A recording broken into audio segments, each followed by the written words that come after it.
Bible की महाघटित घटनाओं में हम आज बात करेंगे एक ऐसी महान शख्सियत की जिन पर सर्वशक्तिमान ईश्वर की ऐसी कृपा रही व ऐसा आशीर्वाद रहा जो आज के वर्तमान समय में भी फलवंत होता जा रहा है। जी हाँ, हम आज बात कर रहे हैं अब्राहम की, जिन्हें यहूदी, इस्लाम, ईसाई धर्म में बहुत प्रमुख स्थान दिया गया है। साधारण भाषा में कहें तो उन्हें 3 महान धर्मों का मूल पिता भी माना जाता है। ड्रूज भाई मैंडेज़म धर्म में भी ये बहुत प्रमुख स्थान रखते हैं। इसके अलावा एक नया पंथ भी बनाया गया है जिसका नाम है अब्राहमिक पंथ, क्योंकि माना जाता है कि अब्राहम 3 प्रमुख धर्मों के मूल पिता हैं। इसलिए 3 धर्मों के प्रमुख लोगों ने मिलकर एक नए पंथ को बनाया, जिससे कि 3 धर्मों के लोगों में आपस में वाद विवाद ना हो और तीनों धर्मों के लोग आपस में भाई बंधु की तरह रहें। अब शायद वो लोग जो अब्राहम के बारे में नहीं जानते और शायद उस आशीर्वाद के बारे में भी नहीं जानते जो परमेश्वर ने उनको दिया था, एक जिज्ञासा उत्पन्न हुई होगी आखिर ये कौन है। तो चलिए वीडियो को शुरू करते हैं।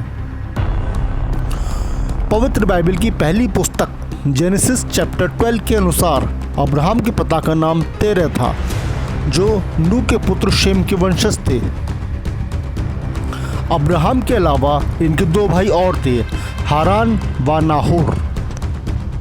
अब्राहम की पत्नी का नाम सारा व नाहोर की पत्नी का नाम मिल्का था, क्योंकि अब्राहम के भाई हारान की मृत्यु हो चुकी थी।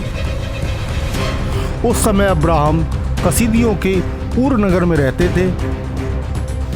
होली बाइबल की पुस्तक यहोशू 24 के दूसरी आयत के अनुसार वे दूसरे देवी देवताओं के उपासक थे।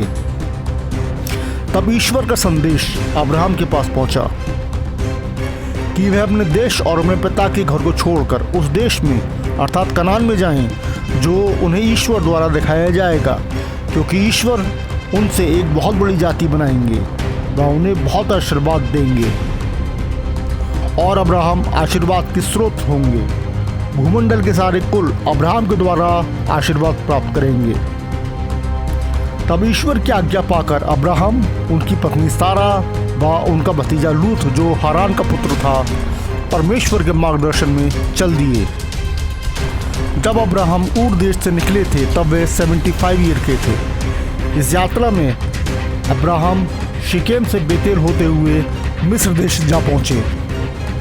क्योंकि अब्राहम की पत्नी सारा एक सुंदर स्त्री थी, तब अब्राहम ने उनसे कहा कि इस देश में यदि कोई उन दोनों का रिश्ता पूछे तो वे भाई बहन का रिश्ता बताएं।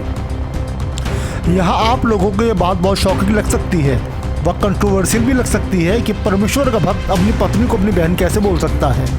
इसी रहस्य का खुलासा स्वयं अब्राहम ने राजा अबीमेलेक से बातचीत में किया कि सारा उनकी सौतेली बहन थी, क्योंकि उस समय काल में इस प्रकार के विवाह को सामाजिक व धार्मिक दृष्टिकोण से मंजूरी प्राप्त थी, परंतु बाद में इस प्रकार के विवाह को बाइबल में ही प्रतिबंधित कर दिया गया। मिस्र में जब वहाँ के लोगों ने अब्राहम की पत्नी सारा को देखा व यह जाना कि वह बहन भाई हैं, तो इसकी सूचना किंग फ़िरौन को दी और किंग फ़िरौन ने सारा को महल में बुलवाया कि वह उसे अपनी पत्नी बना सके। और सारा के बदले अब्राहम को बहुत संपत्ति दी गई। तब परमेश्वर ने किंग फ़िरौन पर बहुत सी विपत्तियाँ डाल दी। फ़िरौन ने अपने सूत्रों से पता लगाया कि सारा अब्राहम की बहन ना होकर उसकी पत्नी है। तब फ़िरौन बहुत भयभीत हुआ और उसने अब्राहम व सारा सहित समस्त परिवार को उनकी धन संपत्ति के साथ अपने देश से निकाल दिया। तब अब्राहम अपने परिवार के साथ कनान देश के दक्षिण में आ गए। उस समय अब्राहम व लूत परमेश्वर के आशीर्वाद से बहुत धनी हो चुके थे। उनके चरवाहे, उनके पशु बहुत अधिक संख्या में थे, जिस कारण उनके सेवकों में झगड़े होने लगे। तब अब्राहम ने लूत को स्वयं से अलग होने का विकल्प दिया। तब लूत ने यरदन नदी के पास तराई वाली जगह, जहाँ सदोम व अमोरा नाम के शहर थे, वहाँ जाना चुना। सदोम और अमोरा के निवासी बहुत अधिक पापी थे। वह सब कार्य करते थे जो आज के समय में भी जघन्य अपराधों की श्रेणी में आते हैं। तब कुछ समय पश्चात जहाँ लूत रहते थे उस क्षेत्र के राजाओं में भयंकर युद्ध हुआ। विजेता राजाओं ने सदोम और अमोरा को लूट लिया और बहुत से व्यक्तियों को बंदी बनाकर ले गए। उन्हीं बंदियों में लूत भी शामिल थे। जब अब्राहम को इसकी सूचना मिली तब उन्होंने अपने सेवकों के साथ इन राजाओं का पीछा किया व उन पर आक्रमण करके अपने भतीजे लूत को उसके परिवार व उनकी धन संपत्ति के साथ छुड़ा लिया। तब आसपास के पराजित राजाओं में अब्राहम की कीर्ति फैल गई। तब एक बार फिर परमेश्वर का संदेश अब्राहम के पास पहुंचा। तब अब्राहम ने परमेश्वर से कहा, वह संतानहीन है, इसलिए मेरी अपार धन संपत्ति का वारिस मेरा सेवक ही होगा। तब सर्वशक्तिमान ईश्वर ने कहा, तुम्हारा वारिस तुम्हारा निजपुत्र ही होगा, वह तुम्हारा वंश आकाश के तारागणों के समान अनगिनत होगा। यह अब्राहम के साथ ईश्वर की एक वाचा थी और एक भविष्यवाणी भी थी जो आज के समय में भी लगातार अग्रसर है, क्योंकि अब्राहम 3 सबसे बड़े धर्मों के कुल पिता हैं जिनकी संख्या का अनुमान ही लगाया जा सकता है। इसी के साथ परमेश्वर ने एक दूसरी भविष्यवाणी भी की कि उनका वंश पराये देश में 400 वर्ष तक गुलाम रहेगा और 400 वर्ष बाद परमेश्वर स्वयं उन्हें उस देश से निकालेंगे। और यह भविष्यवाणी अब्राहम के कई सौ वर्ष बाद मूसा के समय में, जब इसराइली मिस्र देश में गुलाम थे, तब जाकर पूरी हुई। अब्राहम की कोई संतान नहीं थी क्योंकि उनकी पत्नी सारा एक बांझ स्त्री थी। इसलिए सारा ने अब्राहम से कहा कि वह हाजरा से एक पुत्र उत्पन्न कर लें। हाजरा एक मिस्र देश की स्त्री थी। तब अब्राहम ने बाइबिल की प्रथम पुस्तक उत्पत्ति के 16वें अध्याय के अनुसार हाजरा को पत्नी माना। जब हाजरा गर्भवती हुई तब वे सारा को तुच्छ समझने लगीं। जब उन दोनों में वाद विवाद ज़्यादा बढ़ने लगे तब हाजरा ने घर छोड़ दिया और वे जंगलों में चली गई। तब परमेश्वर के स्वर्गदूत ने हाजरा को जंगल में दर्शन दिया और उसे एक आदेश भी दिया कि वह वापस अपने घर को लौट जाए। वह परमेश्वर उसके वंश से भी बहुत बड़ी जाति बनाएंगे। वह उसके एक पुत्र होगा और उसका नाम इस्माइल रखना। तब हाजरा वापस अपने घर को लौट गई। तब उसके एक पुत्र उत्पन्न हुआ और उसका नाम इस्माइल रखा गया। जब इब्राहिम 99 वर्ष के हो गए तब परमेश्वर ने उन्हें एक बार फिर दर्शन दिया।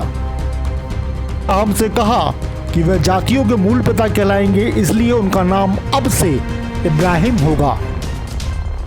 और परमेश्वर ने इब्राहिम से कहा कि उसकी पत्नी सारा के भी एक पुत्र उत्पन्न होगा, इसलिए उसका नाम सारे की जगह सारा होगा, क्योंकि वह भी जातियों की मूल माता कहलाएगी।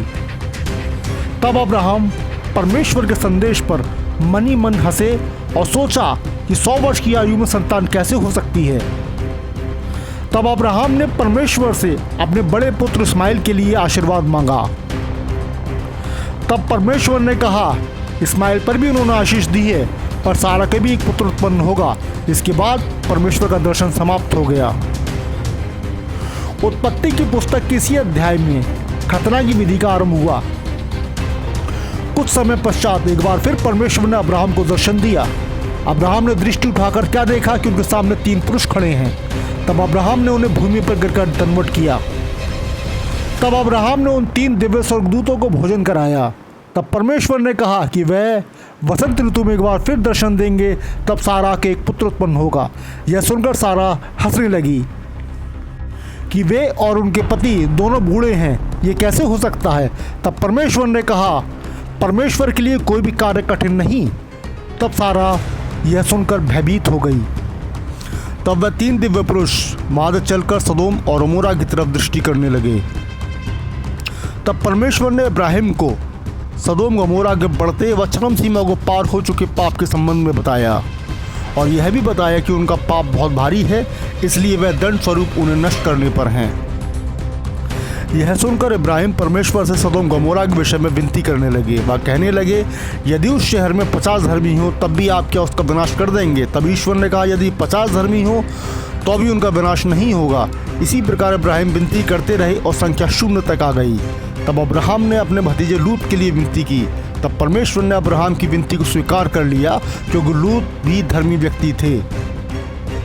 तब परमेश्वर के स्वर्गदूतों ने लूत को दर्शन दिया। वह लूत उन दूतों को अपने घर ले गए।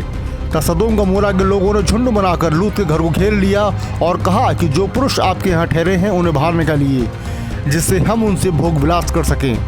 तब परमेश्वर का क्रोध भड़क उठा और परमेश्वर ने स्वर्ग से उस शहर पर आग की बारिश कर दी। परंतु उससे पहले स्वर्गदूतों ने लूत व उनकी पुत्रियों को बचा लिया था। जब प्रातःकाल इब्राहिम ने सदोम गमोरा शहर की ओर दृष्टि की तो क्या देखा? जो पूरा शहर आग की भट्टी के समान दिखता है और उससे धुआं उठ रहा है। इन सब बातों के पश्चात अब्राहम गरार नामक इलाके में रुके। वहाँ भी उन्होंने अपनी पत्नी सारा को बहन बताया। वहाँ के राजा अबीमेलेक ने सारा को अपने महल में बुलवा लिया, परंतु परमेश्वर ने राजा अबीमेलेक के स्वप्न में आकर चेतावनी दी कि